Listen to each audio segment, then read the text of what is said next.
है, क्योंकि तुम प्रत्यक्ष ब्रह्म हो। मैं तुम्हें ही प्रत्यक्ष ब्रह्म कहूँगा। सत्य और ऋत के नाम से भी कहूँगा। वे मेरी रक्षा करें, आचार्य की भी रक्षा करें।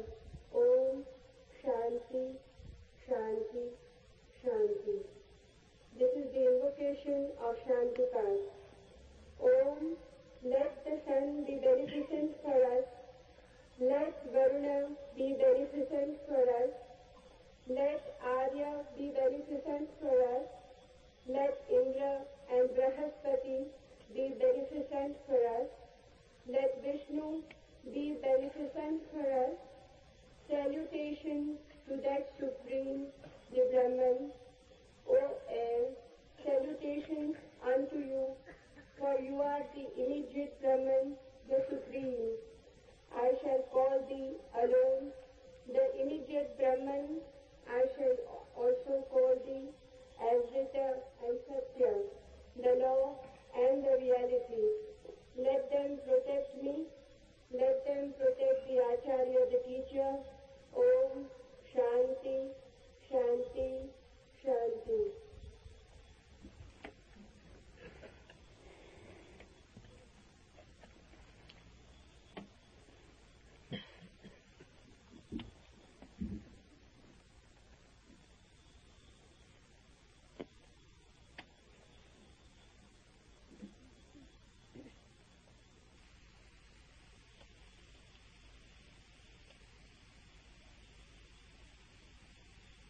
मैं वही कहूँगा जो मैं जानता हूँ,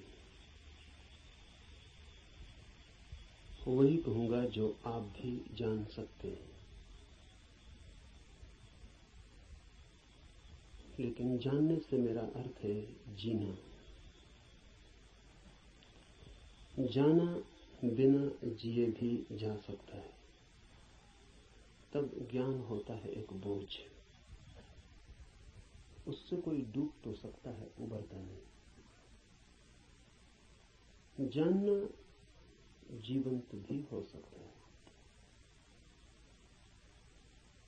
तब जो हम जानते हैं वो हमें करता है निर्भर, हल्का, कि हम उड़ सकें आकाश में।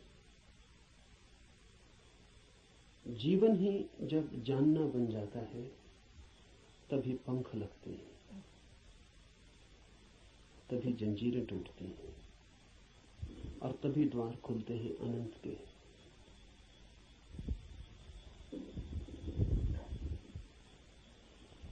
लेकिन जानना कठिन है। ज्ञान इकट्ठा कर लेना बहुत आसान है और इसलिए मन आसान को चुन लेता है और कठिन से बचता है। लेकिन जो कठिन से बचता है वो धर्म से भी वंचित रह जाएगा। कठिन ही नहीं, जो असंभव से भी बचना चाहता है वो कभी भी धर्म के पास नहीं पहुंच पाएगा। धर्म तो है ही उनके लिए जो असंभव में उतरने की तैयारी रखते हैं। धर्म है जुआरियों के लिए, दुकानदारों के लिए नहीं। धर्म कोई सौदा नहीं है।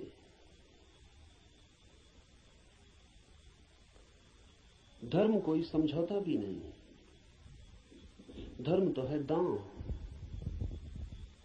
जुआरी लगाता है धन को दांव पर, धार्मिक लगा देता है स्वयं को। वही परम धन है। और जो अपने को ही दांव पर लगाने को तैयार नहीं, वो जीवन के गुह रहस्यों को कभी भी जान नहीं पाएगा। सस्ते नहीं मिलते हैं वे रहस्य। ज्ञान तो बहुत सस्ता मिल जाता है। ज्ञान तो मिल जाता है किताब में, शास्त्र में, शिक्षा में, शिक्षक के पास। ज्ञान तो मिल जाता है करीब करीब मुफ्त, कुछ चुकाना नहीं पड़ता है। धर्म में तो बहुत कुछ चुकाना पड़ता है। बहुत कुछ कहना ठीक नहीं, सभी कुछ दांव पर लगा दे कोई तो ही उस जीवन के द्वार खुलते हैं। इस जीवन को जो दांव पर लगा दे उसके लिए ही उस जीवन के द्वार खुलते हैं। इस जीवन को दांव पर लगा देना ही उस जीवन के द्वार की कुंजी है। लेकिन ज्ञान बहुत सस्ता है, इसलिए मन सस्ते रास्ते को चुन लेता है, सुगम को। सीख लेते हैं हम बातें, शब्द, सिद्धांत, और सोचते हैं जान लिया। अज्ञान बेहतर है ऐसे ज्ञान से। अज्ञानी को कम से कम इतना तो पता है कि मुझे पता नहीं। इतना सत्य तो कम से कम उसके पास है। जिन्हें हम ज्ञानी कहते हैं उनसे ज्यादा असत्य आदमी खोजने मुश्किल। उन्हें यह भी पता नहीं है कि उन्हें पता नहीं। सुना हुआ, याद किया हुआ कंठस्थ हो गया, धोखा देता है। ऐसा लगता है मैंने भी जान लिया। मैं आपसे वही कहूंगा जो मैं जानता हूं, क्योंकि उसके कहने का ही कुछ मूल्य है। क्योंकि जिसे मैं जानता हूं, अगर आप तैयार हो तो उसकी जीवंत चोट आपके हृदय के तारों को भी हिला सकती। जिसे मैं ही नहीं जानता हूं, जो मेरे कंठ तक ही हो, वो आपके कानों से ज्यादा गहरा नहीं जा सकता। जो मेरे हृदय तक हो, उसकी ही संभावना बनती है। अगर आप साथ दें तो वो आपके हृदय तक जा सकता है। आपके साथ की तो फिर भी जरूरत होगी, क्योंकि आपका हृदय अगर बंद ही हो तो जबरदस्ती उसमें सत्य डाल देने का कोई उपाय नहीं है। और अच्छा ही है कि उपाय नहीं है, क्योंकि सत्य भी अगर जबरदस्ती डाला जाए तो स्वतंत्रता नहीं बनेगा, परतंत्रता बन जाएगा। सभी जबरदस्तियां परतंत्रताएं बन जाती। इसलिए इस जगत में सभी चीजें जबरदस्ती आपको दी जा सकती हैं, सिर्फ सत्य नहीं दिया जा सकता, क्योंकि सत्य कभी भी परतंत्रता नहीं हो सकता। सत्य का स्वभाव स्वतंत्रता है। इसलिए एक चीज भर है इस जगत में जो आपको कोई जबरदस्ती नहीं दे सकता, जो आपके ऊपर थोपी नहीं जा सकती, जो आपको पहनाई नहीं जा सकती, उड़ाई नहीं जा सकती। आपका राजी होना अनिवार्य शर्त है। आपका खुला होना, आपका ग्राहक होना, आपका आमंत्रण, आपका अहोभाव से भरा हुआ हृदय। जैसे पृथ्वी वर्षा के पहले पानी के लिए प्यासी होती और दरारें पड़ जाती हैं, इस आशा में पृथ्वी जगह जगह अपने ओंठ खोल देती है कि वर्षा हो। ऐसा जब आपका हृदय होता है तो सत्य प्रवेश कर रहे।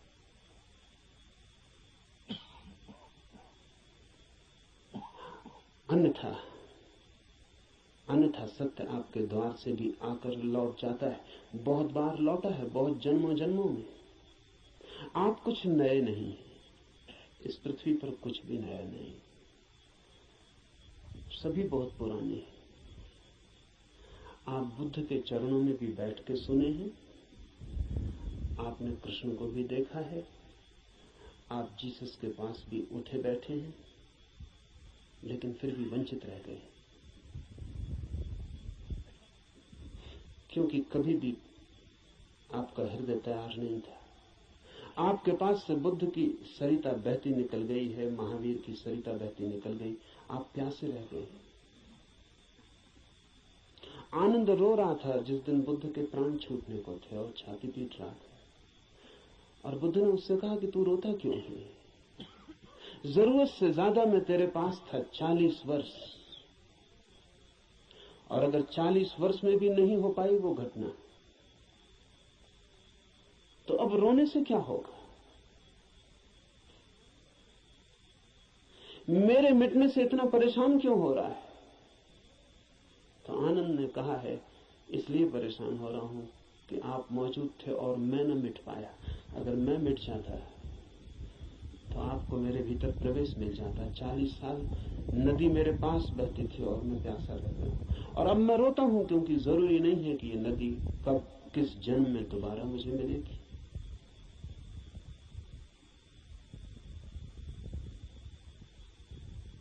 आप कुछ नए नहीं हैं।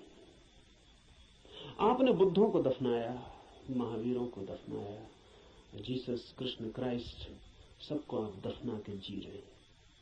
उनकी वो हार गए आपसे। आप काफी पुराने, जब से जीवन है तब से आप हैं। अनंत अनंत यात्रा है। कहां हो जाती होगी चूक? बस यही हो जाती है कि आप खुले ही नहीं, बंद है। मैं तो आपसे वही कहूंगा जो मैंने जाना है। अगर आप भी अपने को एक खुलापन बना सके तो आप भी उसे जान लेंगे।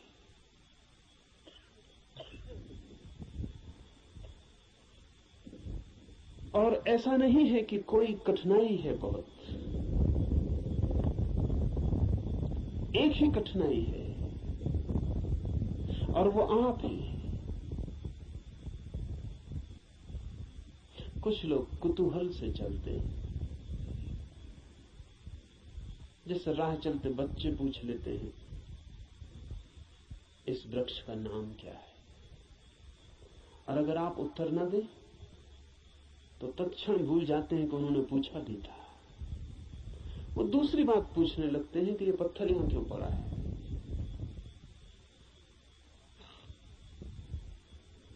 पूछने के लिए पूछते हैं, जानने के लिए नहीं पूछते। बिना पूछे नहीं रह सकते हैं, इसलिए पूछते हैं, जानने के लिए नहीं पूछते। जो लोग कुतूहल से जी रहे हैं वो अभी भी बचकाने हैं। अगर आप ऐसे ही पूछ लेते हैं कि ईश्वर क्या है, जैसे कि कोई बच्चा राह चलती दुकान देख के पूछ लेता हो कि ये खिलौना क्या है,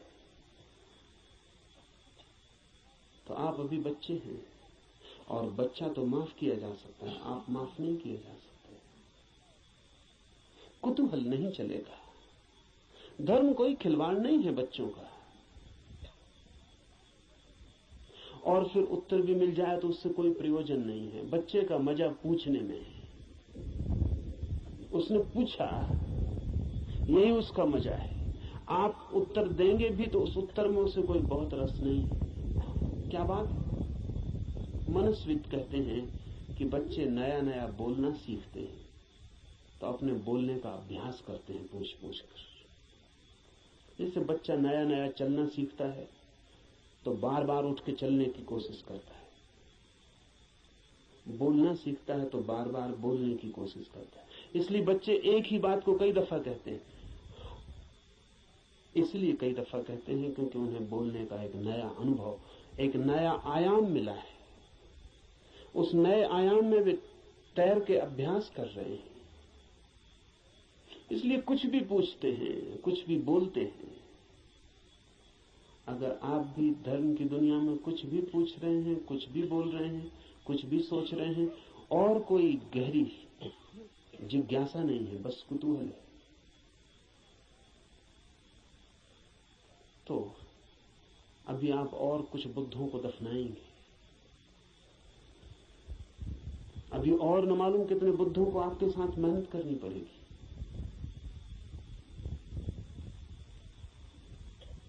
कुतूहल से सत्य का कोई संबंध नहीं।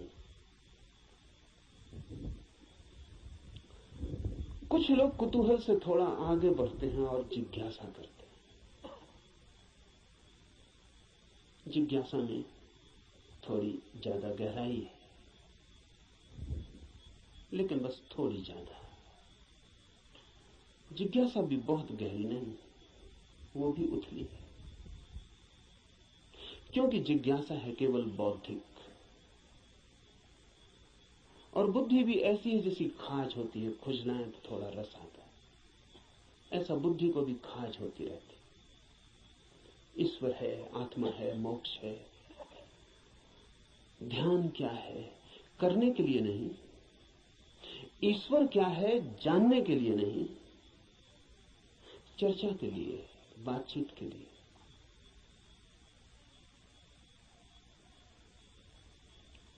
एक बौद्धिक मजा है, एक बौद्धिक व्यायाम है। तो लोग ऊंची बातें करते हैं, लेकिन उन बातों पर कभी भी कोई दांव नहीं लगाते। ईश्वर है या नहीं, इससे कोई प्रयोजन नहीं है। और ईश्वर हो तो, ईश्वर न हो तो वे जैसे हैं वैसे ही बने रहते हैं। ये बड़े मजे की बात है। एक आदमी मानता है कि ईश्वर है और एक आदमी मानता है कि ईश्वर नहीं, और दोनों की जिंदगी बराबर एक सी। कोई गाली दे तो उसे भी क्रोध आता है जो मानता है कि ईश्वर है, और उसे भी क्रोध आता है जो मानता है कि ईश्वर नहीं। बल्कि कई दफे तो ये देखा जाता है कि जो मानता है ईश्वर है उसे ज्यादा क्रोध आता है, क्योंकि जो मानता है कि ईश्वर नहीं है वो ज्यादा से ज्यादा क्या कर सकता है? आपका गाली दे सकता है, मार सकता है, हत्या कर सकता है। लेकिन जो मानता है ईश्वर है वो आपको नरक तक में सड़ा सकता है। उसके पास ज्यादा उपाय क्रोधित होने के। अगर ईश्वर के मानने और न मानने से कोई भी अंतर जीवन में न पड़ता हो तो उसका अर्थ है कि ये ईश्वर से कोई संबंध नहीं है, बौद्धिक बातचीत है।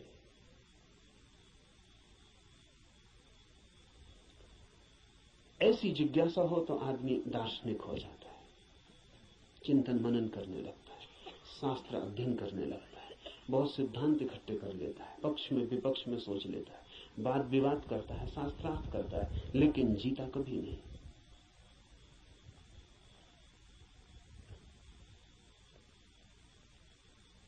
अगर आप भी सिर्फ जिज्ञासा से भरे हैं तो यात्रा नहीं होगी। जिज्ञासा से भरे हुए लोग वे हैं जो मील के पत्थर के पास बैठ जाते हैं और पूछते हैं मंजिल क्या है, कितनी दूर है, और सदा यही पूछते हैं, लेकिन कभी उठ के चलते नहीं। जानते तो आप भी कितना है, क्या कमी है जानने में? करीब करीब सभी कुछ जानते हैं। जो बुद्ध ने जाना हो, महावीर ने, कृष्ण ने जाना हो, वो सभी आप भी तो जानते। गीता में पढ़ के आपको ऐसा नहीं लगता कि ये बातें तो हमें भी मालूम आपको भी है, पर सिर्फ बुद्धि तक है, आपके हृदय तक उनका बीज नहीं पहुंचा। और बुद्धि पर रखे हुए विचार वैसे ही होते हैं जैसे पत्थर पे कोई बीज को रखते हैं। बीज तो होता है लेकिन पत्थर पे रखा रहता है, अंकुर नहीं फूट सकता। अंकुर फूटना हो तो बीज को पत्थर से गिरना पड़े, जमीन खोजनी पड़े, और जमीन की भी ऊपर की सतह ठीक नहीं है क्योंकि और गीली जगह चाहिए, तो थोड़ा जमीन के भीतर पहुंचना पड़े जहां थोड़ी पानी की सुविधा हो, थोड़ा रस बहता हो। बुद्धि पर पत्थर की तरह बीज रख जाते हैं, हृदय तक जब तक न गिर जाएं तब तक गीली जगह नहीं मिलती। हृदय में थोड़ा रस रहता है, थोड़ा प्रेम, वहां थोड़ा पानी, वहां कोई बीज गिरे तो अंकुरित होता है, नहीं तो कभी अंकुरित नहीं होता। जिज्ञासु व्यक्तियों के पास बहुत कुछ होता है, लेकिन पत्थर पर रखे हुए बीजों की भांति। जमीन भी ज्यादा दूर नहीं होती, लेकिन थोड़ी यात्रा भी मुश्किल है। चलना बिल्कुल नहीं है तो पत्थर पर ही बीज रखा रह जाता है। इतनी यात्रा तो करनी ही पड़ेगी कि बीज पत्थर से नीचे गिरे, जमीन पर आए, जमीन में जगह खोजे, थोड़ी गीली भूमि को पाए, थोड़ा छिप जाए अंधेरे में। ध्यान रहे, जगत में जो भी जन्म पाता है वो गहन, मौन, एकांत, अंधेरे को चाहता है। बुद्धि में तो जितनी चीजें रखी हैं वो सब खुले प्रकाश में रखी हैं, वहां अंकुर नहीं होते। हृदय है, आपके भीतर गीली जमीन है छिपी हुई, वहां कुछ पैदा होता है। इसलिए जो सिर्फ जिज्ञासा से जीते हैं वे विद्वान बन जाते हैं, पंडित बन जाते हैं, ज्ञानी बन जाते हैं, लेकिन कुछ अंकुरित नहीं होता उनके भीतर। कोई नया जन्म, कोई नया जीवन, कोई नए फूल, कुछ भी नहीं। एक और जिससे संबंध है हमारा, एक और भी दिशा है खोज की, उसे हम कहते हैं मुमुक्षा। जानने की फिक्र नहीं है, जीने की फिक्र है। जानने की फिक्र नहीं है, होने की फिक्र है। ये सवाल नहीं है कि ईश्वर है, सवाल यह है कि क्या मैं ईश्वर हो सकता हूं। अगर ईश्वर हो भी और मैं ईश्वर न हो सकूं तो कोई सार नहीं है। सवाल ये नहीं है कि मोक्ष है, सवाल ये है कि क्या मैं भी मुक्त हो सकता हूं। अगर मैं मुक्त हो ही ना सकूं और मोक्ष हो भी कहीं तो क्या अर्थ है। ये बात नहीं है कि आत्मा है भीतर या नहीं, हो या ना हो। सवाल असली ये है कि क्या मैं आत्मा हो सकता हूं। मुमुक्षा है होने की खोज, और जब कोई होना चाहता है तब दांव पर लगना पड़ता है। इसलिए कहता हूं धर्म है जुआरियों का काम। वही कहूंगा जो मैं जानता हूं, जो जिया है। अगर आप तैयार हुए दांव पर लगाने को, तो जो मेरा अनुभव है वो आपका अनुभव भी बन सकता है। अनुभव किसी के नहीं होते, जो भी लेने को तैयार हो उसी के हो जाते हैं। सत्य पर किसी का कोई अधिकार नहीं, जो भी मिटने को राजी है वही उसका मालिक हो जाता है। सत्य तो उसका है जो भी उसे मांगने की तैयारी दिखलाता है, जो भी अपने हृदय के द्वार खोलता है और उसे पुकारता है।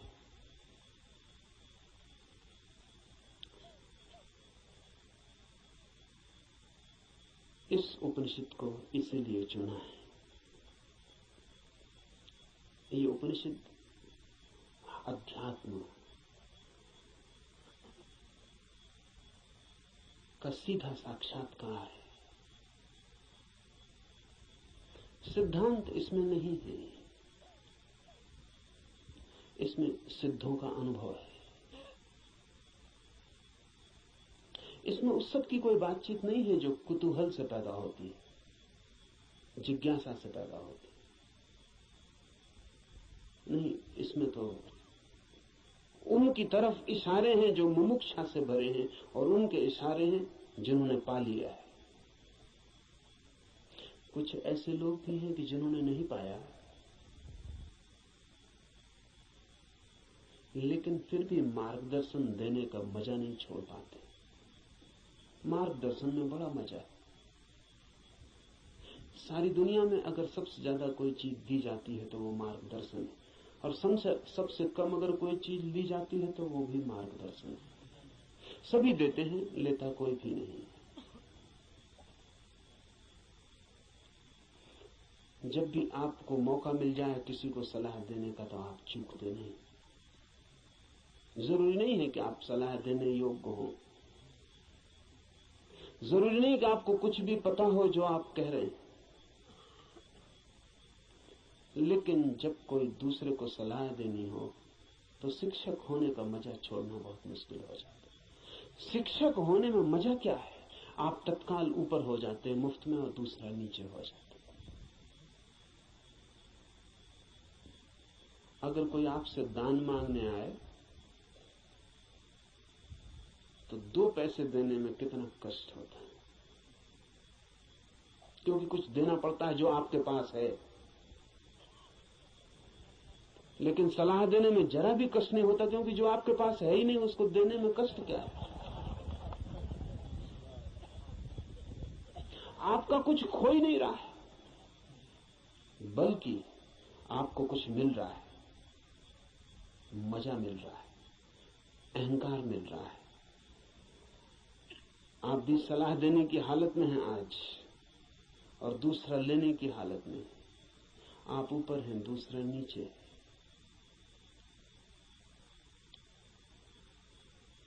इसलिए कहता हूं कि इस उपनिषद में कोई सलाह, कोई मार्गदर्शन देने का मजा नहीं है, बड़ी पीड़ा है। क्योंकि उपनिषद का ऋषि जो दे रहा है वो जान के दे रहा है, वो बांट रहा है कुछ बहुत हार्दिक, बहुत आंतरिक।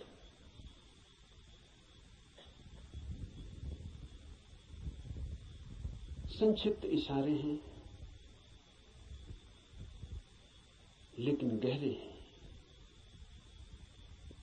बहुत थोड़ी सी चोटें हैं लेकिन प्राणघातक है। अगर राजी हो तो तीर सीधा हृदय में चुभ जाएगा और जान लिए बिना न रहेगा, जान ही ले लेगा। इसलिए थोड़ा सावधान, थोड़ा सचेत, क्योंकि ये सौदा ही खतरनाक है। इसमें पागल हुए बिना कोई मार्ग ही नहीं है, इसमें अपने को मिटाए बिना पाने का कोई उपाय ही नहीं। यहां तो खोने वाले ही बस पाने वाले बनते, और इसीलिए इस उपनिषद को भी चुन लिया है। ऐसे तो सीधा ही आपसे कह सकता हूं, कोई कारण इस उपनिषद को चुनने का नहीं है, बहाना, आड़, क्योंकि तीर सीधा मारो आदमी बच सकता है, उपनिषद की आड़ से थोड़ी सुविधा रहेगी, इसलिए चुन लिया है कि आपको ऐसा भी पता नहीं लगेगा कि मैं कोई सीधे ही आपको तीर मार रहा हूं, तो बचने का जरा उपाय कम हो जाता। सभी शिकारी जानते हैं कि थोड़ी आड़ से शिकार ठीक होती। ये उपनिषद सिर्फ आड़ है और इससे कुछ लेना देना ज्यादा नहीं। जो मैंने जाना है वही कहूंगा, लेकिन उसमें और उपनिषद में कोई अंतर नहीं है, क्योंकि इस उपनिषद के ऋषि ने जो कहा है वो जानकर ही कहा।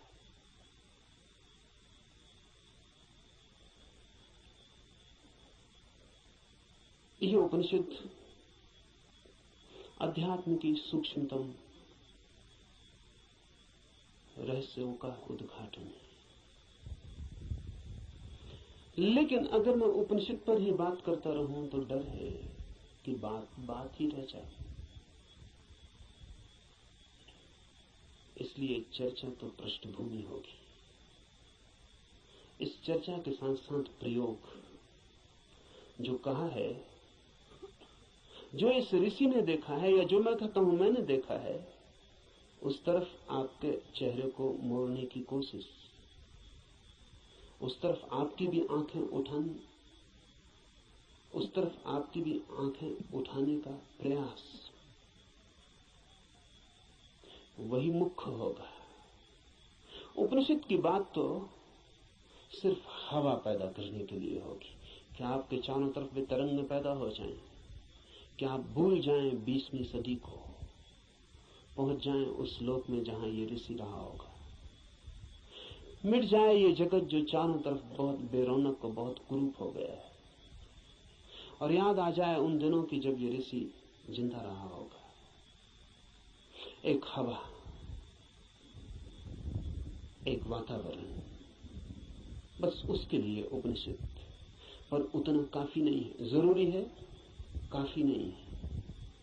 तो जो मैं कहता हूं अगर आप उसको सुन के ही रुक जाते हैं तो मैं मानूंगा आपने सुना भी नहीं, क्योंकि सुन के जो चलता नहीं है मैं नहीं मान सकता कि उसने सुना है। अगर आप सोचते हैं कि सुन के आपकी समझ में आ गया, इतनी जल्दी मत करना। सुन के समझ में आता होता तो हम कभी के समझ गए होते। सुन के ही समझ में आता होता तो इस दुनिया में समझदारों की कमी ना होती, ना समझ खोजना मुश्किल हो जाता। मगर ना समझ ही ना समझ, सुन के कुछ भी समझ में नहीं आता। सुन के सिर्फ शब्दों पे मुट्ठियां बन जाती। सुन के नहीं, करके ही समझ में आता है। इसलिए सुनना करने के लिए, समझने के लिए नहीं। सुनना करने के लिए, करना समझने के लिए। सुन के ही सीधा मत सोच लेना कि समझ गए। वो बीच की कड़ी के बिना कोई भी उपाय नहीं है, कोई भी रास्ता नहीं। लेकिन मन कहता है कि समझ गए, अब करने की क्या जरूरत है। मंजिलें चल के पहुंची जाती हैं। सब भी समझ लिया हो, यात्रा पथ पूरा स्मृति में आ गया हो, पूरा नक्शा जेब में हो, फिर भी बिना चले कोई मंजिल तक कभी पहुंचता नहीं। लेकिन सपना देखा जा सकता है, कोई आदमी यहीं सो जाए और सपना देख सकता है कहीं भी पहुंचने का। मन सपना देखने में बड़ा कुशल है। और ऐसा मत सोचना कि आप ही ऐसे सपने देखते हैं। जिनको आप बहुत बुद्धिमान कहते हैं वे भी इसी तरह के सपने देखते रहते हैं। साधु हैं, सन्यासी हैं, महात्मा हैं, वर्षों से खोज में लगे हैं, लेकिन कहीं इंच भर नहीं पहुंचते, यात्रा ही नहीं करते। वो जो वर्षों से खोज में लगे हैं वो सारी की सारी खोज वर्तुलाकार है। बुद्धि में ही वर्तुल बन जाता है, भंवर बन जाता है, उसी भंवर में घूमते रहते हैं। फिर उस भंवर में सब समा जाता है, वेद समा जाते हैं, उपनिषद समा जाते हैं, कुरान बाइबलें समा जाती हैं, उस भंवर में सब समा जाता है, लेकिन एक इंच भी गति नहीं होती। उपनिषद की हम चर्चा करेंगे, उपनिषद समझाने के लिए नहीं, उपनिषद बन जाने के लिए। यहां सुन के कुछ कंठस्थ हो जाए और आप भी बोलने लगे तो मैंने आपका नुकसान किया, मैं फिर आपका मित्र साबित ना हुआ। यहां सुन के आप जो सुना है वो बोलने लग जाएं तो कोई मूल्य नहीं है। यहां सुन के आपको भी वो हो जाए,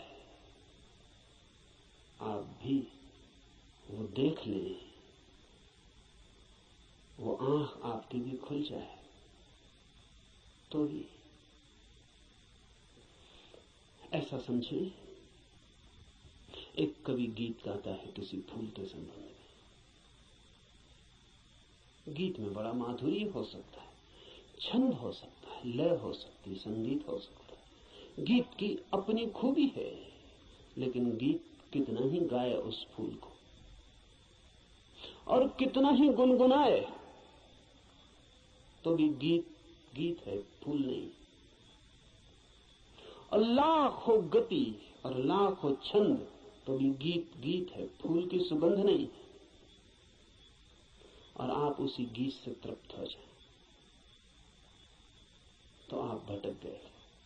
उपनिषद गीत है किसी फूल का जिसे आपने देखा नहीं अभी। गीत गजब का है, गाने वाले ने देखा है, पर गीत से तृप्त मत हो जाना। गीत फूल नहीं। ऐसा भी हो जाता है कि कभी कभी आप फूल के पास भी पहुंच जाते हैं। कभी कभी फूल की एक झलक भी मिल जाती है, अचानक, आकस्मिक। क्योंकि फूल कोई विजाती ही नहीं है, आपका स्वभाव है, आपके बिल्कुल निकट है, किनारे किनारे है। कभी कभी छू जाता है बिना आपके, बावजूद आपके। कभी कभी फूल एक झलक दे जाता है, कोई बिजली कौन जाती किसी क्षण में, आकस्मिक अनुभव में आ जाता है। कुछ और भी है इस जगत में, यही जगत सब कुछ नहीं है। इस पथरीले जगत के बीच कुछ और भी है जो पत्थर नहीं, फूल है, जीवंत खिला हुआ, जैसे किसी स्वप्न में देखा हो या अंधेरी रात में चमकी हो बिजली और कुछ दिखा हो और फिर खो गया हो। ऐसा कभी कभी आपके जीवन में भी हो जाता है, कवियों के जीवन में अक्सर हो जाता है, चित्रकारों के जीवन में अक्सर हो जाता है। फूल की झलक बिल्कुल पास आ जाती है। फिर भी फूल कितने ही पास हो और कितनी ही झलक मिल गई हो, पास होना भी दूर होना ही है। और कितने ही पास आ जाए फूल तो भी फासला तो बना ही रहता है। और मैं बिल्कुल हाथ से भी छू लूं फूल को तो भी पक्का नहीं है कि जो अनुभव मुझे होता है वो फूल का है, क्योंकि हाथ खबर लाने वाला है और हाथ अगर बीच में गलत खबर दे दे तो कुछ भरोसा नहीं। और हाथ सही ही खबर देगा इसको मानने का कोई कारण नहीं। फिर हाथ जो खबर देगा वो फूल के संबंध में कम और हाथ के संबंध में ज्यादा होती।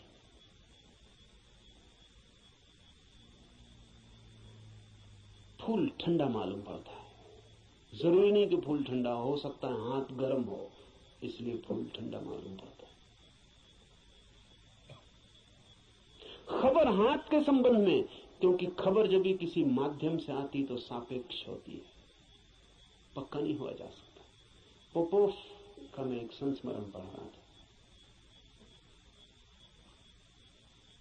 पोपोफ एक साधिका थी और गहरी साधिका थी, और पियोत्र दिमित्रोविच ऑस्पेंस्की के पास साधना करता था। एक दिन बैठी थी पास, एक सज्जन ने आके ऑस्पेंस्की से पूछा कि ईश्वर है या नहीं। तो ऑस्पेंस्की ने कहा कि ईश्वर नहीं। फिर ऑस्पेंस्की थोड़ी देर रुका और उसने कहा कि लेकिन मैं कोई गारंटी भी नहीं कर सकता,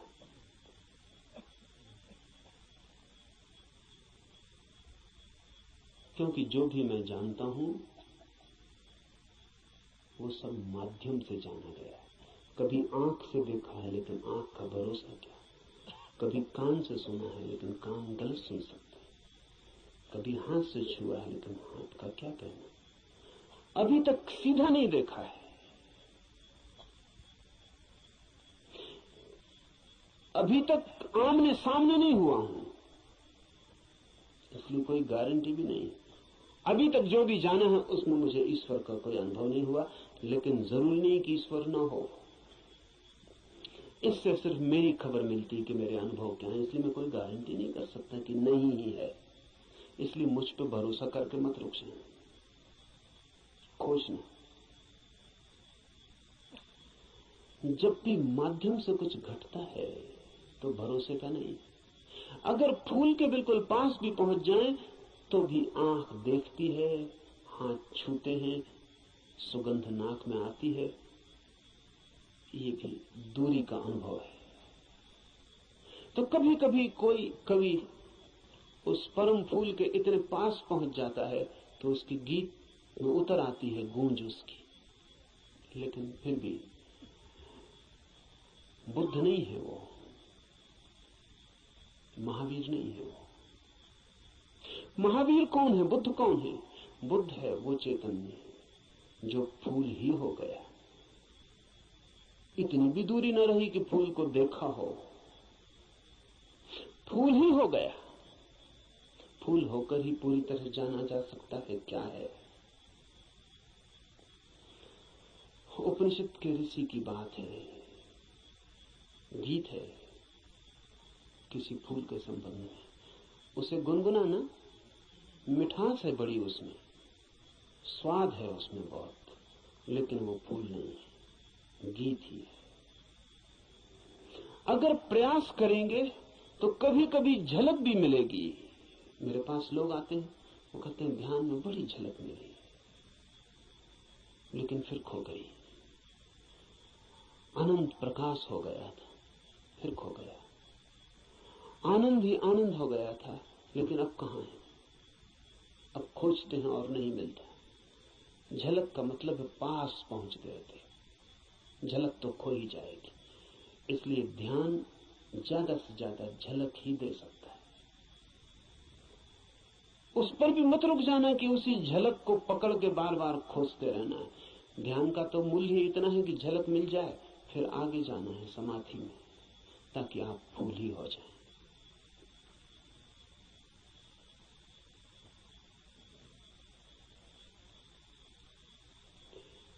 ध्यान में है झलक, समाधि में है हो जाना। झलकों पे मत रुकना, झलकें बड़ी प्रीतिकर, सारा जगत बासा मालूम पड़ने लगता है। एक झलक ध्यान में मिल जाए उस जीवंत की, फूल की, उस खिलावट की जो भीतर है, तो सारा जगत फीका और व्यर्थ हो जाता है। लेकिन फिर कुछ लोग झलकों को पकड़ लेते हैं और उन्हीं को दोहराने लगते हैं और सोचते हैं सब हो गया। नहीं, जब तक आप ही ना हो जाएं, ईश्वर ही जब तक आप ना हो जाएं, तब तक भरोसा मत करना कि ईश्वर है। हो सकते हैं, क्योंकि है ही। खोलना है जरा, उघाड़ना है जरा। छिपे हैं, मौजूद हैं अभी और यहीं। थोड़े से वस्त्र हैं और बड़े झीने वस्त्र हैं कि चाहें तो अभी उतार कर फेंक दें और नग्न हो जाएं और ईश्वर हो जाएं। लेकिन बड़ी पकड़ है। झीमें तो हैं लेकिन पकड़ गहरी। क्यों है ये पकड़ इतनी? ये पकड़ है क्योंकि हम सोचते हैं ये वस्त्र ही हमारा होना है, यही हम है, इसके अलावा हमें कुछ और किसी अस्तित्व का पता नहीं। इस उपनिषद में इशारे होंगे उस अस्तित्व के जो वस्त्रों के पार है, और इस उपनिषद के साथ साथ हम करेंगे ध्यान ताकि मिले झलक, और आशा बांधेंगे समाधि की ताकि हम भी हो जाएं वही जिसे हुए बिना न कोई संतोष है, न कोई शांति है, न कोई सत्य है। उपनिषद शुरू होता है प्रार्थना से। प्रार्थना है समस्त जगत से। सूर्य कल्याणकारी हो, वरुण, अर्यमा, इंद्र और बृहस्पति, विष्णु कल्याणकारी हो, उस ब्रह्म को नमस्कार हो। हे वायु, तुम्हारे लिए नमस्कार क्योंकि तुम प्रत्यक्ष ब्रह्म हो। मैं तुम्हें ही प्रत्यक्ष ब्रह्म कहूंगा। सत्य और ऋत वे सब मेरी रक्षा करें, आचार्य की भी। इस प्रार्थना से शुरू होता है। धर्म की यात्रा प्रार्थना से शुरू होगी ही। प्रार्थना का अर्थ है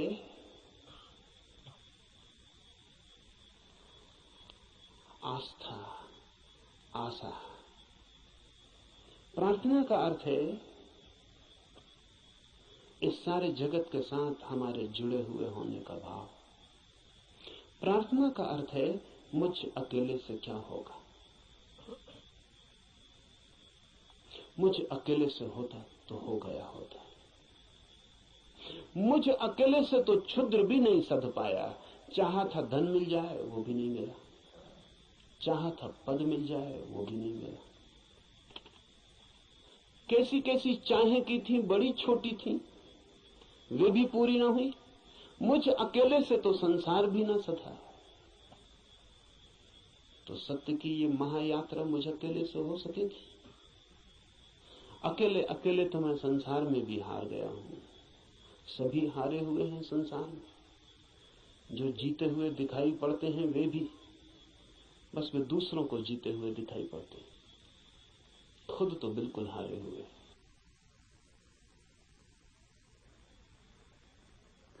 आप भी अपने को हारे हुए दिखाई पड़ते होंगे, औरों को तो आप भी जीते हुए दिखाई पड़ते हैं। आपसे भी पीछे लोग हैं जो आपको समझते हैं पा लिया आपने, जीत गए संसार में। लेकिन भीतर से अगर हम आदमी को देखें तो एक एक आदमी हारा हुआ है। संसार पराजय की लंबी कथा है, वहां जीत होती ही नहीं, वहां जीत हो ही नहीं सकती। वो संसार का स्वभाव नहीं, वहां हार ही नियति है, किसी की नहीं, किसी व्यक्ति की नहीं। संसार में होने की नियति ही हार है। वहां हारना ही होगा, वहां कोई कभी जीतता नहीं। वहां हम नहीं जीत पाए जहां क्षुद्र था, स्वप्न था। शंकर कहते हैं माया है, वो माया में भी हार गए। सपना था, भ्रम था, वहां भी तो जीत ना पाए। जब भ्रम में भी हार गए, सपने में भी न जीते, तो यथार्थ में, सत्य में अकेले से क्या होगा? प्रार्थना का अर्थ है संसार में पराजित हुए व्यक्ति का यह अनुभव कि जन्मों जन्मों तक चेष्टा करके मैं हार गया। क्षुद्र में तो विराट में मेरी सामर्थ्य। इसलिए प्रार्थना, इसलिए सारे जगत को पुकारा है ऋषि ने कि मुझे साथ देना। सूर्य को पुकारा है, वरुण को पुकारा।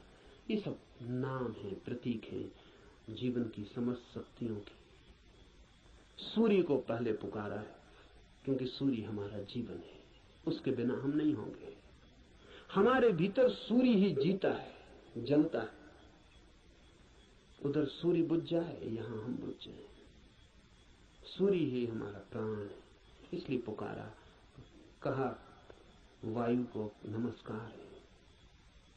विशेष रूप से वायु को नमस्कार कहा है इस प्रार्थना में, क्योंकि तुम प्रत्यक्ष ब्रह्म हो। अजीब सी बात है, थोड़ा सोचे। बड़े मजे की बात है, क्योंकि वायु है बिल्कुल अप्रत्यक्ष और सब चीजें प्रत्यक्ष। सूर्य को कहा होता प्रत्यक्ष ब्रह्म हो, जीते जागते जलते प्रखर, समझ में आता।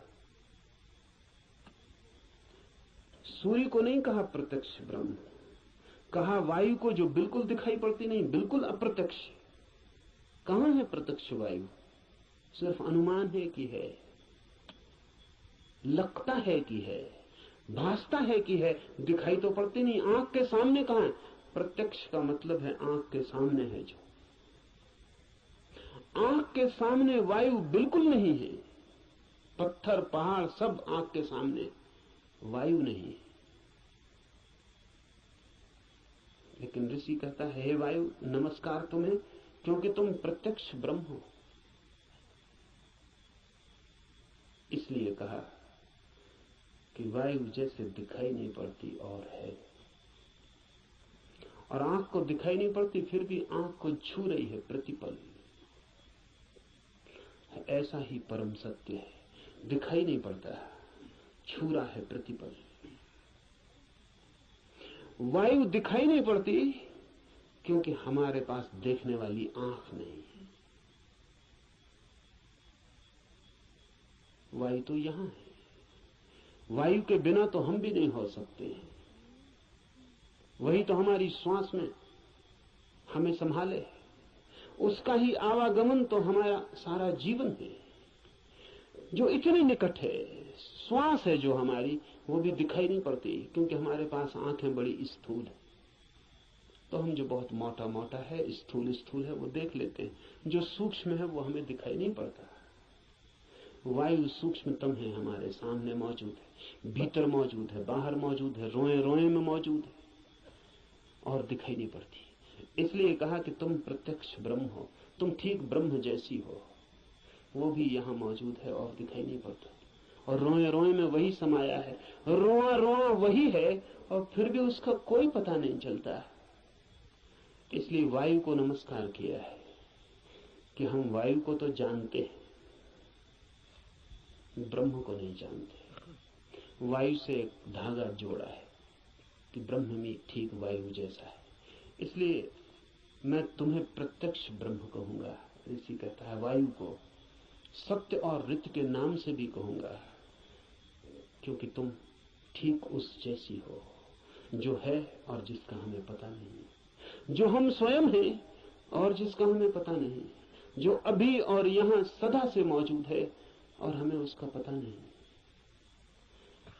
लेकिन ये खोज पूरी हो सके अगर सब देवता रक्षा करें। देवता से अर्थ है सदा से जीवन की अनंत अनंत शक्तियां, और जीवन है एक विराट जाल अनंत शक्तियों का। आपका होना भी एक विराट जाल है अनंत शक्तियों का। मिलता है आप में सूर्य, मिलता है वरुण, मिलता है इंद्र, मिलती है वायु, मिलती है अग्नि, मिलती है पृथ्वी, सब कुछ मिलता है आकाश, सब आप में मिलते हैं। अगर एक व्यक्ति को हम पूरा का पूरा जान लें तो हमने बीज रूप में समस्त अस्तित्व को जान लिया।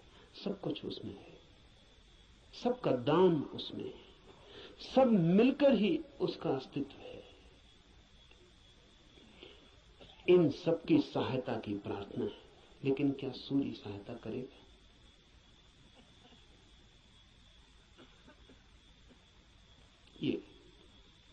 ये सवाल उठता ही है।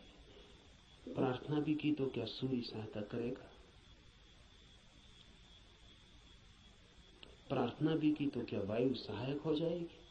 प्रार्थना भी की तो पृथ्वी क्या सहायता करेगी? पृथ्वी की सहायता और सूर्य की सहायता का सवाल नहीं है। आपने प्रार्थना की, यही बड़ी सहायता है। इसे थोड़ा ठीक से समझ लें। कोई सूर्य आके आपको सहायता नहीं करेगा, लेकिन आपने प्रार्थना की इसका जो परिणाम है वो सूर्य पर नहीं होगा, आप पर होगा। क्योंकि प्रार्थना करने वाला चित्त हो जाता है विनम्र, प्रार्थना करने वाला चित्त हो जाता है असहाय, प्रार्थना करने वाला चित्त स्वीकार कर लेता है इस बात को कि मुझ अकेले से नहीं होगा। प्रार्थना करने वाला चित्त मिटने को तैयार हो जाता है। प्रार्थना करने वाला चित्त अपने अहंकार को, इस भाव को कि मैं कर सकता हूं, छोड़ देता है। इसके परिणाम होते हैं। प्रार्थना का सारा परिणाम आप पर होता है। प्रार्थना से सूर्य नहीं बदलता, आप बदलते हैं। प्रार्थना से जगत नहीं बदलता, आप बदलते हैं। लेकिन आपके बदलते ही दूसरे जगत में आपका प्रवेश हो जाता है। प्रार्थना आमतौर से जब आप करते हैं तो यही सोचते हैं कि कोई कुछ करेगा, इसलिए प्रार्थना कर रहे हैं।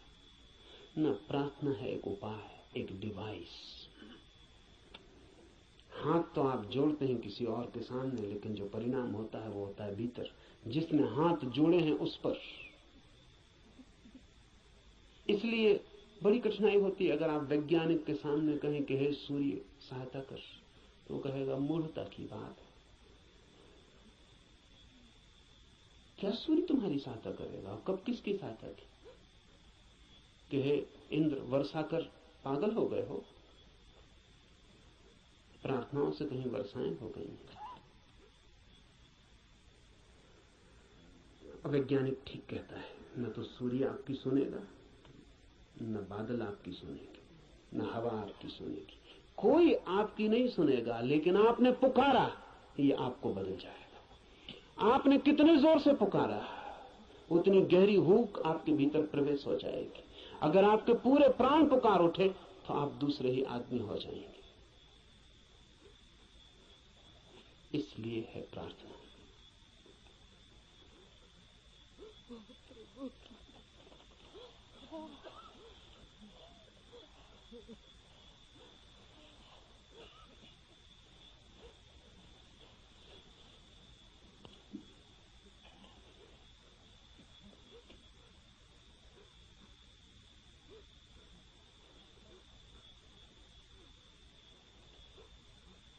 Jean-Paul Sartre has named his autobiography Words.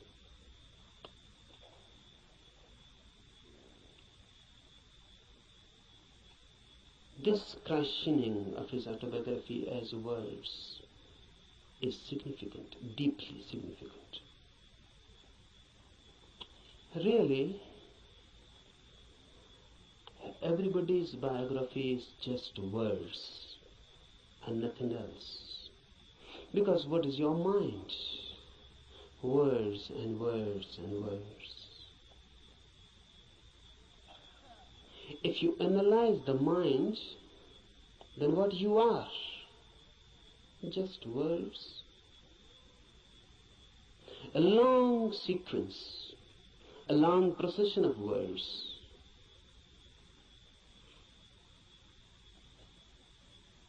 This is everybody's autobiography. But if you are nothing but words, then you are not. Then you are yet unborn.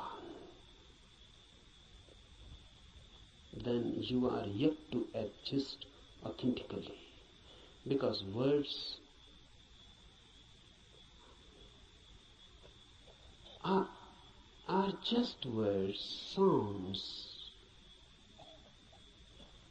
They mean something, but basically they are meaningless. The meaning is given to them. And mind is just a mechanism, a natural computer. It goes on feeding on words, then creating more words out of them. Then you go on associating those words. You go on creating principles, philosophies, systems. And ultimately where you are. Truth is not a byproduct of a long process of words. Truth is not a word at all. Truth is out of words. Truth is beyond words, or below words. Truth is experience, not words. Old Lao Tse has said, the truth cannot be said. Because when you say something, language has to be used. Words have to be used. And truth is not a word. So when you say it, you miss it. The moment you say it, you have missed it. It cannot be said. It can only be experienced.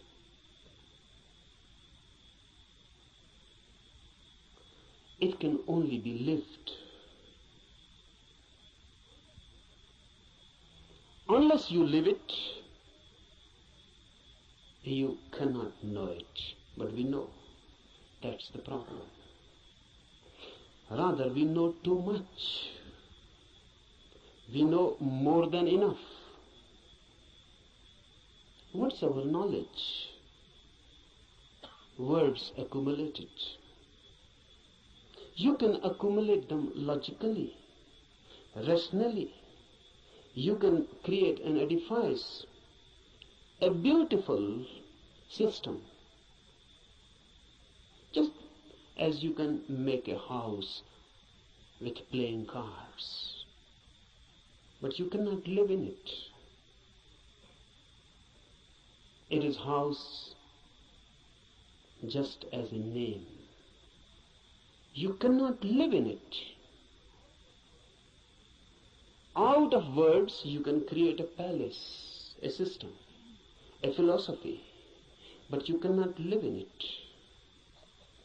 Philosophers create beautiful systems, but they always live out of them. They cannot live in it. That is impossible. Nothing is wrong with them.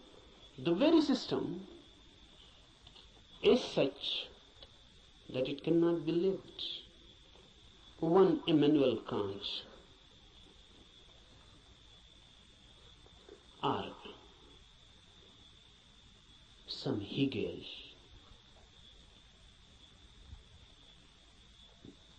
they create out of words principles, hypotheses. They go on explaining the whole universe, but they themselves remain unexplained. They can explain the whole cosmos. They can say how the world was created. They can say what is the destiny. And look in them, dig deep, and you find a very miserable man, just as unhappy as anyone, as in hell as anyone.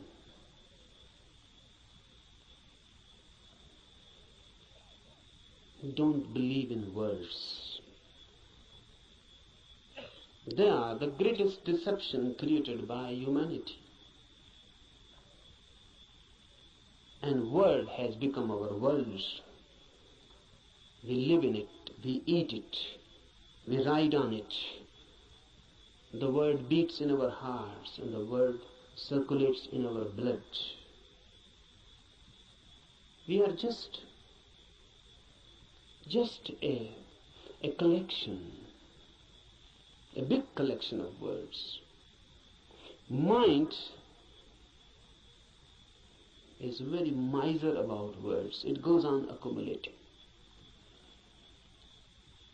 But remember, word is never the reality. I can use the word love. But love, the word, is not love, the experience. I can go on repeating love, love, love, and I can create a sort of auto-hypnosis, and I can believe that I know love because I know the word. To know the word is easy. To know love is difficult. Not only difficult, but impossible. Impossible not because the experience is impossible. Impossible because you are incurable. Because love can come only to you when you are not. And that is the path of everything that is great, deep. Love, truth, God. They come only when you are not. Your non-being becomes the passage. Someone was asking Mozart. Mozart was one of the greatest musicians of the world. Rare, unique. Someone asked him, which music you like most? And Mozart is reported to have replied, no music, sir. No music I like most.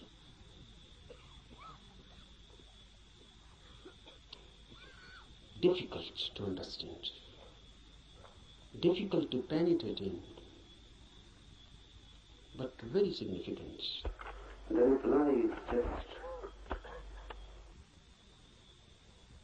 unique, unexpected, and from a musician. He says no music is the best. Have you ever heard the music which Mozart calls no music? You have heard sounds, and if sounds can be put in a system, in a rhythm, it becomes music. Music means rhythmic sounds, but sounds. If they are unrhythmic, it becomes noise. If they are rhythmic, it becomes music. But what is no music? No music means no sounds, silence. Silence has a music of its own, but you cannot hear it as you are. You are filled with words, so you can understand sounds. You are filled with noise, that's why music has so much appeal. You are so much filled with noise, crowdy noise, mad noise, that when someone creates music outside, you forget your noise inside. You are magnetized by the music outside. You forget yourself. You become concentrated in the music outside. That's why music is loved so much. Music is a hypnosis created by sounds, rhythms, technique. Unless your inner noise ceases, unless your inner constant talk, chattering ceases, you cannot hear no music. This Upanishad is concerned with no music. No music means meditation. The state of mind when there is no noise within, then suddenly you become aware of a silence without. When you are silent, the whole universe becomes suddenly silent. When the whole universe is suddenly silent, for the first time you are authentically existent. For the first time you have being. For the first time you know who you are.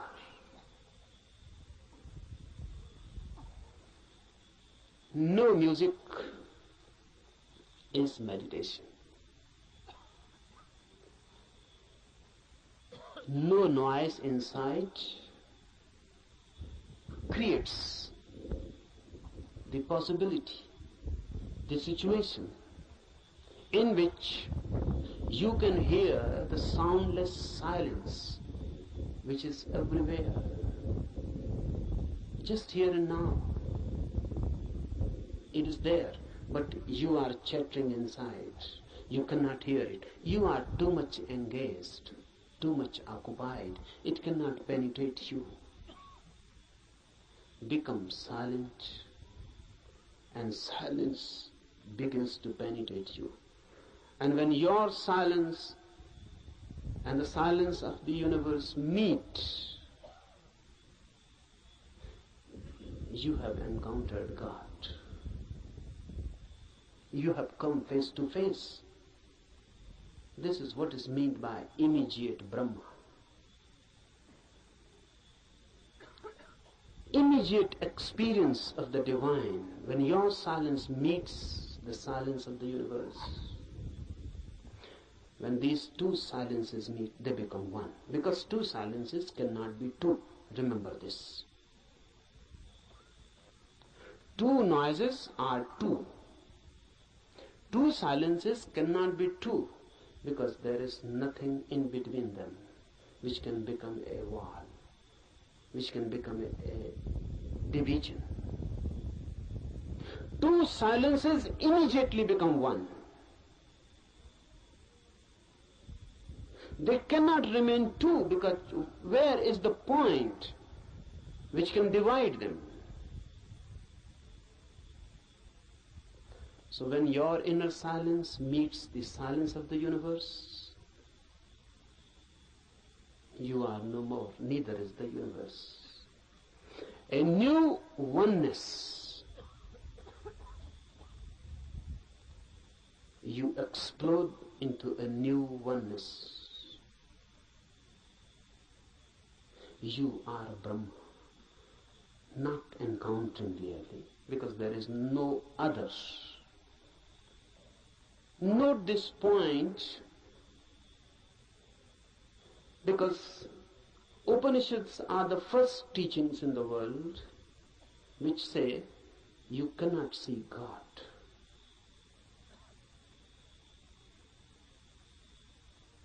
All the religions go on talking about seeing God. Upanishads are the first teachings, the oldest, which say you cannot see God, because in seeing two are needed, you and the God. God cannot be made an object of knowledge. God is your subjectivity. So you cannot put God before you. There is no way of meeting God. You can only dissolve in Him, or He can dissolve in you. Oneness is God. When two silences meet, oneness is created. Two silences meeting transform everything. In this camp, we will try to create a silence within you. We are not to do anything for the silence of the universe. It is always here and there. It is always the case.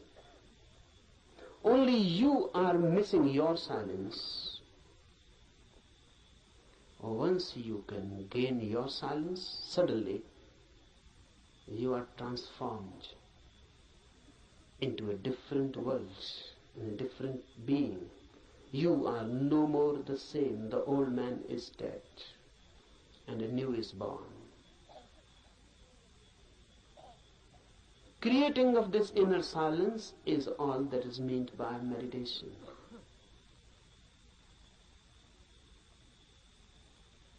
Remember this.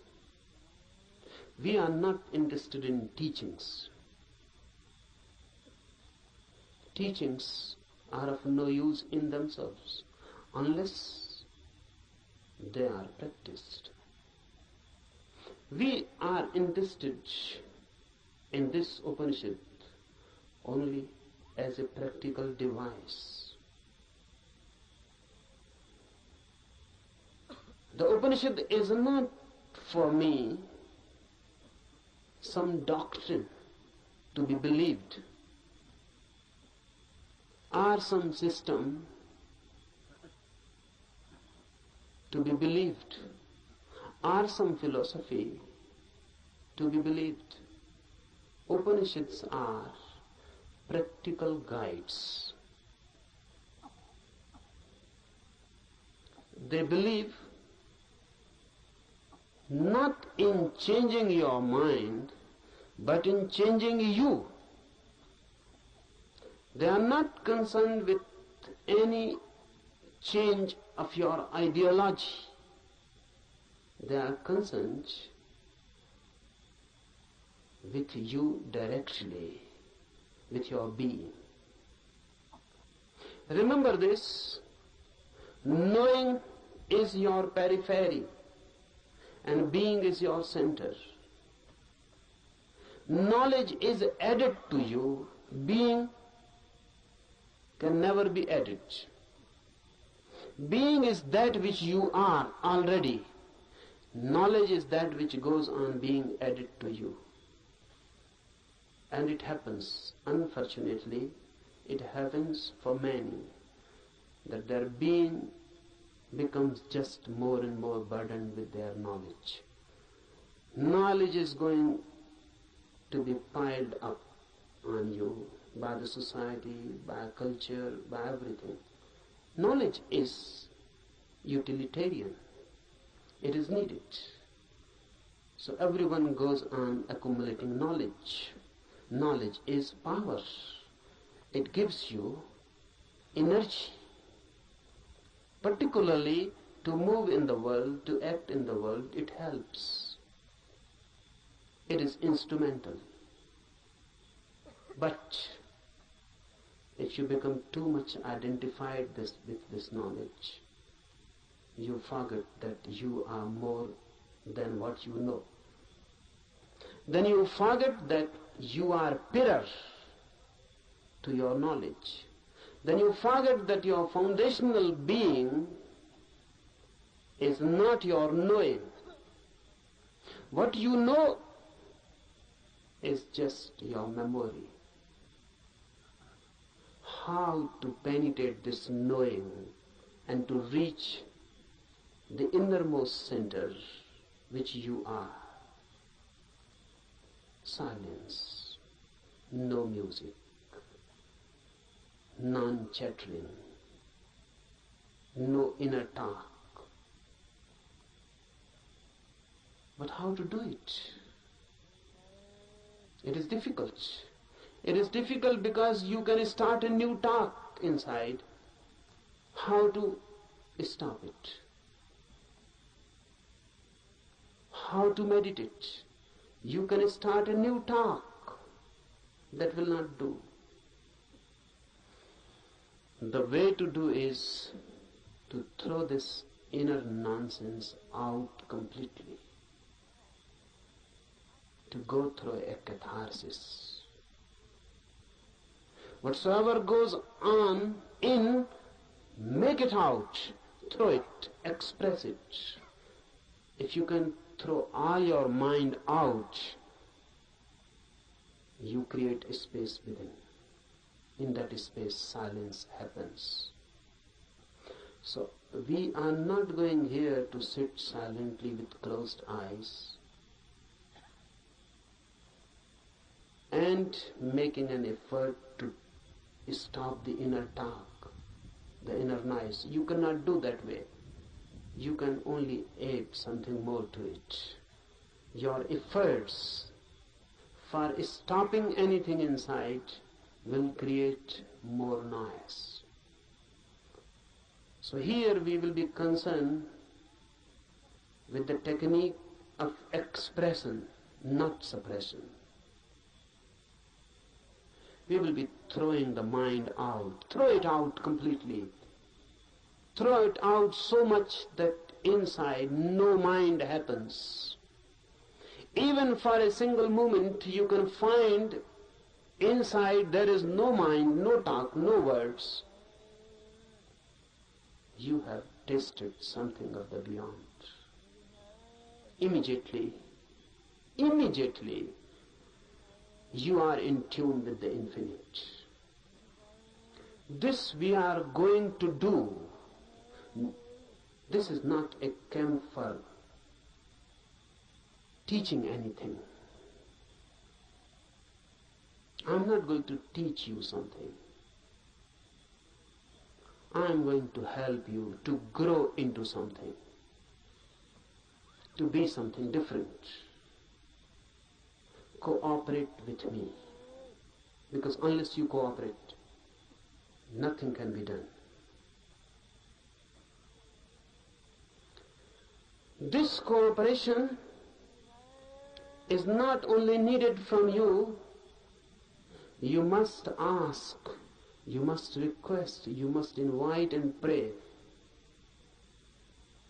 so that all the forces of the world, all the forces of the universe cooperate with you. That's why this Upanishad, Adhyatma Upanishad, starts with a prayer. This prayer is beautiful.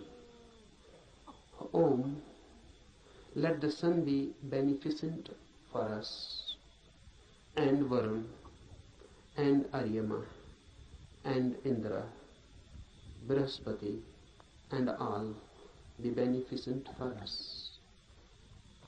Let Vishnu be beneficent for us. Salutations to that Supreme, O air, salutations unto you, for you are immediate Brahma, the Absolute, the Supreme. I shall call thee alone the immediate Brahma. I shall also call thee Ritha and Satya, the law and the reality. Let them protect me. Let them protect the Acharya, the teacher. Om Shanti, Shanti, Shanti. With prayer we start. Why? Because man alone is helpless. Man alone cannot do anything. Because man alone is nothing. Man is just a meeting point of million and million forces. In you, every universal force is crossing. You are just a crossroad. The sun, the air, the earth, the fire, the ether, everything is passing through you. You are just a crossroads. Remember this, because then you become part of this cosmos. And this is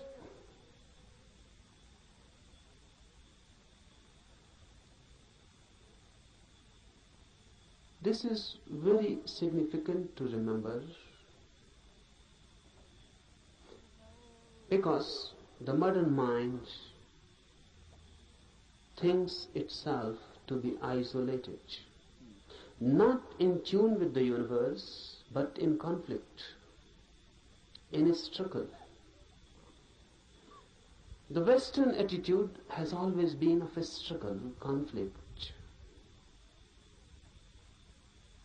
And now the Western mind has become the universal mind. No, there exists no such thing as Eastern mind. This Upanishad belongs to the Eastern mind. It existed once. It is totally different. Western attitude is of fighting with the universe, of conquering. How to conquer nature? How to conquer natural forces? This makes man alienated. Man becomes a stranger in this universe. A conqueror is bound to be violent. A conqueror is bound to be in conflict. And ultimately a conqueror is bound to find himself isolated, alone. Eastern mind is totally different. The very approach is not a fight, but of deep resonance. Universe and I are not two. I am part of it, just a wave in the great ocean. I belong to it, and it belongs to me. There is a belonging. I am not a stranger in this world. I am not forced on this world. I am not an enemy, and the world is not inimical towards me. I am part of it, and not a mechanical part, but an organic part. Just like my eyes are my organic part, my hands are my organic part. I touch through my hands. I see through my eyes. My seeing has become my eyes, and my touching has become my hand. The universe has become man in you. The universe has become a particular individual in you. You are not different from it. You are just a wave. And the universe is flowering through you. This is Eastern way of looking at the world. Man in tune. That's why prayer. Prayer is a bridge. It makes you feel again at home. Even the sun is not so far away.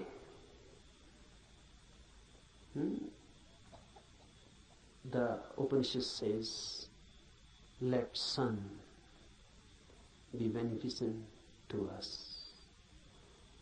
Let everything be beneficent to us. Let everything be a blessing to us and a help. Why? Because truth is not yours or mine. Truth means the center of this universe. And if you are in conflict with the universal forces, you can never reach it.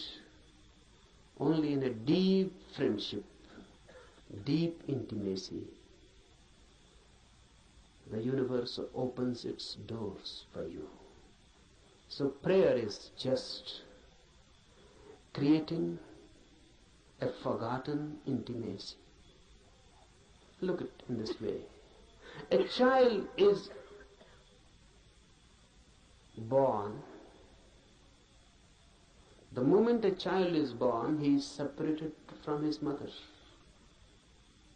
Before birth, in the womb, he was one. With the mother, one. There was no separation. The child and the mother were one. The child existed within the mother as part, organic part, because even the child was not breathing. The mother was breathing and the child was alive through mother's breath. The child's heart was not beating. The mother's heart was beating and the child was alive through mother's heart. The child was not eating. The child was not doing anything. The child was just part and parcel of the mother. Then the child is born and separated. Then the child grows as individual.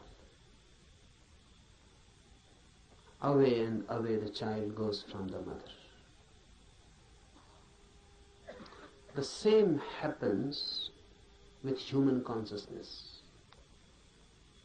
Before consciousness is born, you are one with the universe. In deep sleep, you again fall into that oneness. When there is no dreaming and no thought, there is no mind. And when there is no mind, there is no ego. In deep sleep, you are no more. Because your mind is no more. Who you are in your deep sleep, can you say? What is your name? When you are deep, dreamlessly asleep, who are you? What is your name? There is no name. Because if there is name, you are not deep asleep. The name is just a surface thing. Who are you, a Hindu or a Mohammedan? A Christian, Catholic or Protestant? Who are you? Educated, uneducated, poor or rich, a beggar or a king? Who are you? Man, woman, young or old? In deep sleep, you are none. Still you are. We cannot say that you are. Absolutely not. You are. But you are not that which you are when awake. While dreaming, while awake, you are a mind. While deep asleep, you are a no mind. The mind is lost, dissolved, but the being is. Deep prayer gives you this feeling of no mind, of deep oneness, as if the whole universe has become a womb. You have become just a child in the womb of your mother. The whole universe has become motherly. No conflict, just prayer, just a feeling and a trust. Prayer is a trust. The child in the womb of his mother cannot distrust, or can. How can he distrust? He trusts his mother totally. He is no mind, so how can he doubt? How can he distrust? Whatsoever the mother is good, is beneficial.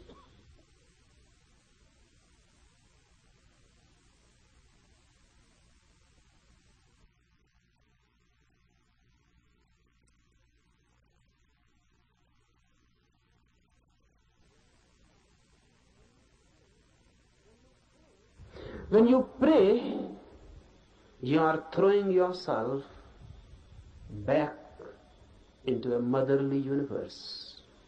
You are back into the womb of the world, of existence itself. And you trust. This trust is sown in the prayer. The sun will be beneficial, the air, the earth, everything. All the forces of the universe will be helpful. This is a deep trust. How it works? What is the mechanism of it? Is it that all these forces are going to help you? No. No one is going to help you.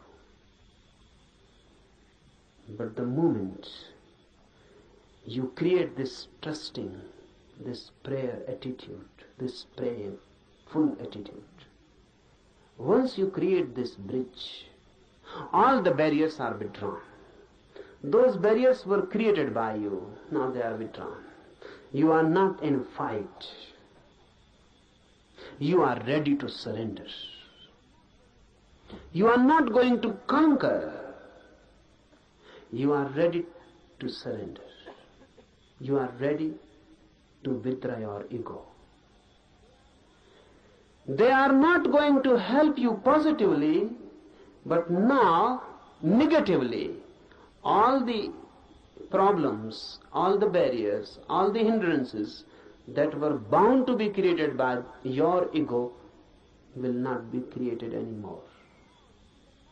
Now you will not be your enemy. Understand this deeply. These forces, once taken as deeply related with you, intimate, friendly, homely, and the whole universe taken as a home, a motherly womb, then your fighting attitude dissolves. Then your conflicting mind dissolves. Then your violence, then your ego, the effort to be constantly this or that, the very beginning dissolves. And if you have no ego and a prayerful mind, suddenly, with full awakening, you fall into deep sleep. This is the mystery. Suddenly, with full awareness, you fall into deep sleep. That's why Upanishad has constantly declared that samadhi, the ultimate ecstasy which is achieved by meditation, is just like deep sleep with one difference. And that difference is awareness. In deep sleep you are unaware, unconscious. In samadhi, in ecstasy, you are conscious, aware. But the phenomena is the same. In deep sleep you become part of the cosmos. In samadhi, ecstasy, you become part of the cosmos. In sleep you are unconscious. What is happening? In samadhi you are fully conscious. And once you can become consciously a part of this universe, you have achieved the goal. So from tomorrow morning, we will try to re-enter the womb of the universe by dissolving ourselves, by throwing away the main disease of human mind, the ego, by surrendering, by being receptive. We are not going to conquer the truth. Rather, on the contrary, we are going to allow the truth to conquer us.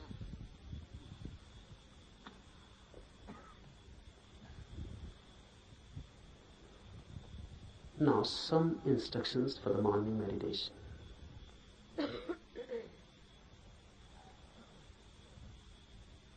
First, don't be serious at all. For this whole camp, don't be serious at all. I consider seriousness to be a fatal disease.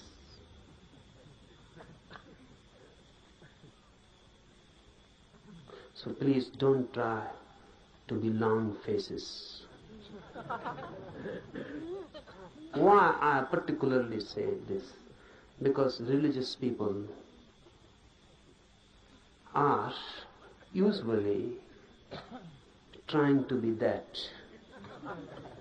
Don't be serious. Be more and more laughing, enjoying like small children. Because before the divine force, we are small children. So don't be serious. You cannot approach that divine force with a serious, sad face. That is a barrier. Laugh and dance and enjoy like small children, and you can enter the temple very easily. The doors are always open for the children. Be children-like. Jesus is reported to have said that only those who are like children will enter the kingdom of God. And look, what Christians have done. They have created a very serious, sad religion. Jesus on the cross, a weeping religion, crying.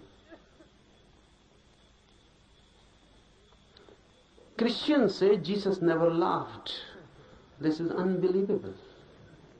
Because the man who said only those who are like children will enter the kingdom of God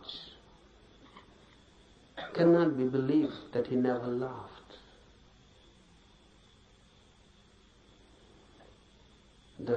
The quite vice versa can be believed, that he continuously laughed, never stopped laughing, even in his sleep, but this cannot be believed that he never laughed. Be like children, forget your ages, your experience, your knowledge, throw them all, wholesale. Don't try by and by. Throw them, because unnecessary time is wasted. Just throw them, forget them. You may be someone, everyone is someone. If not in other size, in his eyes, everyone is someone. You must be someone. Here be nobody. Forget. Leave outside the campus ground your identities. You may be a doctor, you may be a professor.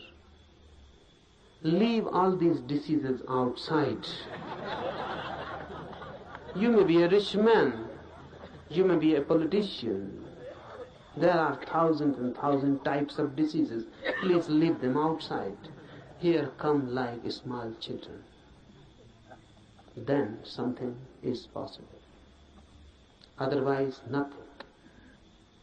So first thing, be completely non-serious. Second thing, for all these 8 days, laugh as much as you can. Why? Because you don't know the mechanism of the mind. Suppressed energies can be thrown out in many ways. Laughter is the easiest. Any energy, try it. Someone has abused you, you feel anger coming in, immediately laugh. And the same energy which was going to be anger will become laughter. You are sad, something has happened. The moment you remember you are sad, immediately laugh. Don't wait someone to help you. Laugh. And suddenly you will feel the change, the same energy which was going to take a shape, sad shape, is transformed into laughter. It has been released. So laughter I give you as a technique of release. And don't try to be miser about it. And don't try to find out any reasons for it. No reasons are needed.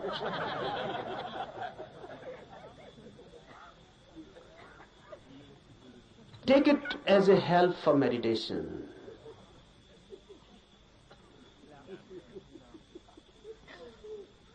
The whole thing takes a different dimension. Thirdly, for all these days to come, remember one thing constantly, that you are to create a situation in you in which the divine can be invited. So don't do anything. Don't behave in such a way that the situation is disturbed. What do I mean? Be more graceful. Be more loving. Be more compassionate. So that you can create a situation in which the divine can become a guest, be a host. Just think of it. The divine coming to you as a guest. What you will do? How you will behave? How you will clean your house? How you will celebrate? How you will create a space in your house? Constantly for all these 8 days, remember this, that you are going to be a host to the divine. So behave. Always thinking of that. Remember, your laughter can become many things. It can be violent. It can be angry. It can be insulting to someone. Then you are not behaving like a host. Your laughter must become a grace. It must not be insulting to anybody. It must not be insulting, disturbing. It must not create something which can become a barrier. So do whatsoever you like, but constantly remember that in these 8 days, any moment the divine can enter in you.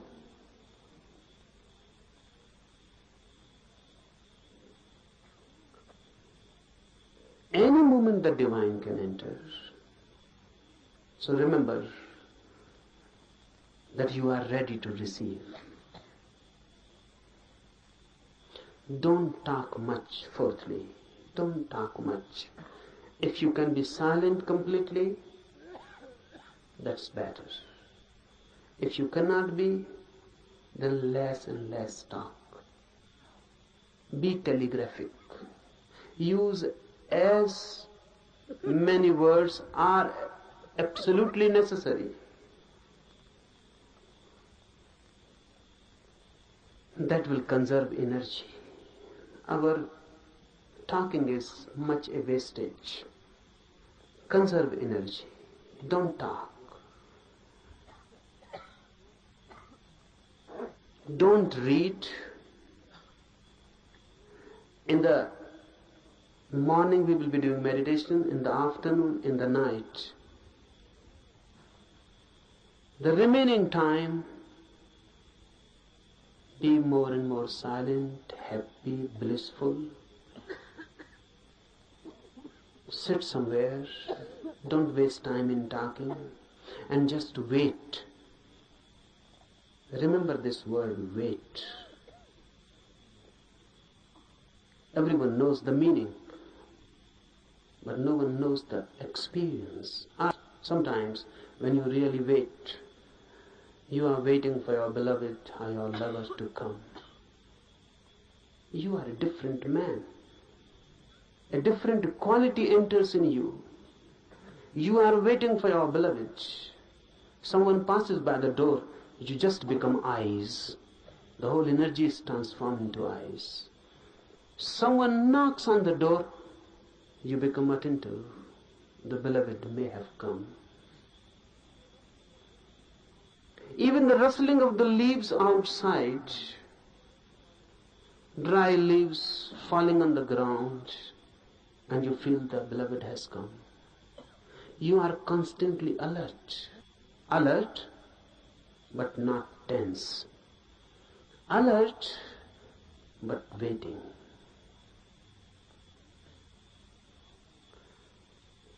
For all these 8 days, wait. Do meditations, be happy, and wait. Don't be impatient. That's what I mean. Be alert and not tense. Don't be impatient. You cannot force the guest to come. You can only invite and wait. So give the invitation and wait. Any moment the guest, and if you are not alert, you may miss the moment.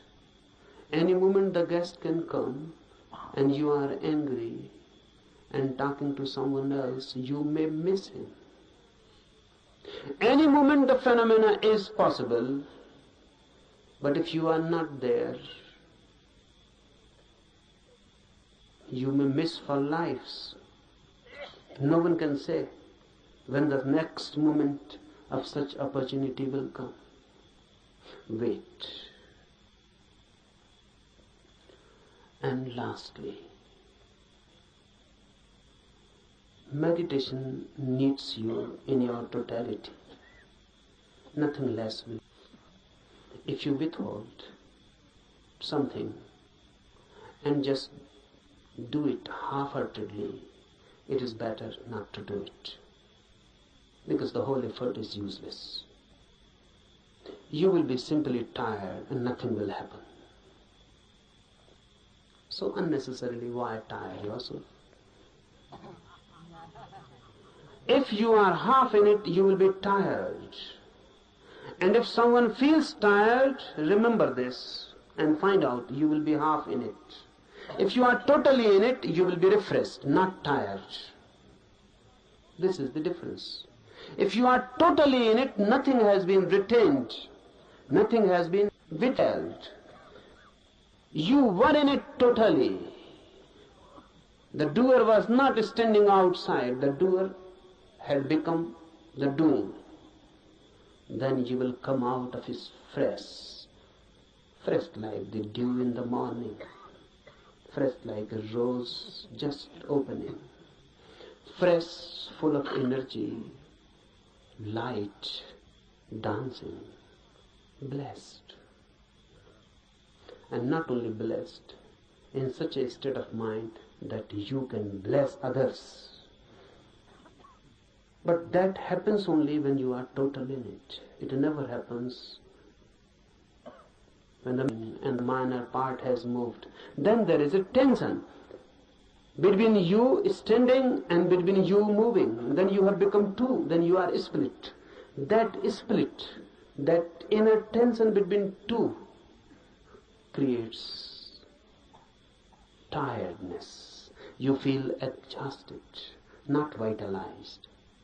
You feel just as if your energy has been sucked out. You will feel it.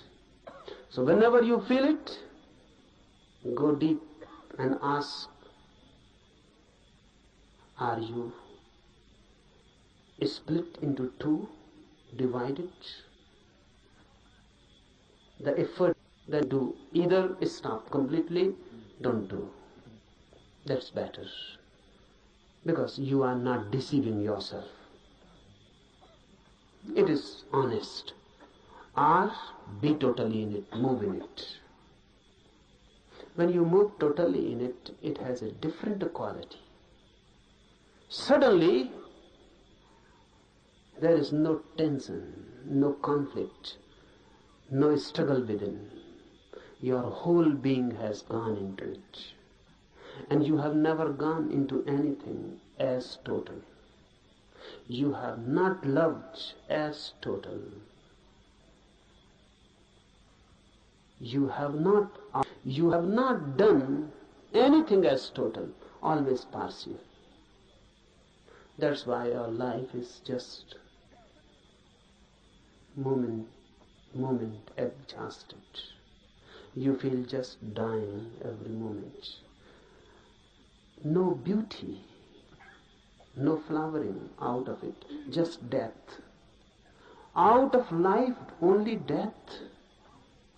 That shows what you are doing with yourself. Otherwise, life is every day, every moment a new flowering. Every day a new achievement. Every day a new height and a new depth. And if you can go on moment to moment, moving totally in your life, death becomes itself the deepest experience of life. There is no death then. But it is difficult to move totally in anything. At least try with meditation. If you can move in meditation totally, then you can move in other dimensions also totally. And a total life is a religious life. A religious life doesn't mean any ritual, doesn't religious worship, doesn't mean any religious affiliation. It means energy moving in its totality. And when you move total, you become holy. Why? Because all that is known as sin is possible only when you move in part. You can love someone totally, but you cannot hate someone totally. That's impossible. You can be compassionate totally, but you cannot be anger totally. Really, a very strange phenomena happens. If you can just try to be totally angry, suddenly when the anger will be coming nearer and nearer to the totality, it will change into compassion. If you can try just to be angry totally with your full being, you will reach to the 99 degree of anger. Then if you move more, just nearing the 100%, suddenly you will know the anger has disappeared, and the object of your anger has now become object of your compassion. Because I define sin as that which can be done only partially, with your own one part. And I define virtue, punya, as that which can be done only totally. If you do it partially, it cannot be done. This sin cannot be done with your total being, and the virtue cannot be done with your partial involvement. You have to move into with your whole being. And when the whole being moves into something, you become holy. Religious man. Wait, try for these 8 days. This thing, the happening, is possible for everyone. It is also for you. No one is excluded. Everyone is called and invited. Be courageous and take a jump. We start with a prayer. We start with a surrender. All the universal forces, let them be beneficent to us. Let their blessings be with us. आज के लिए इतना ही. Enough for today.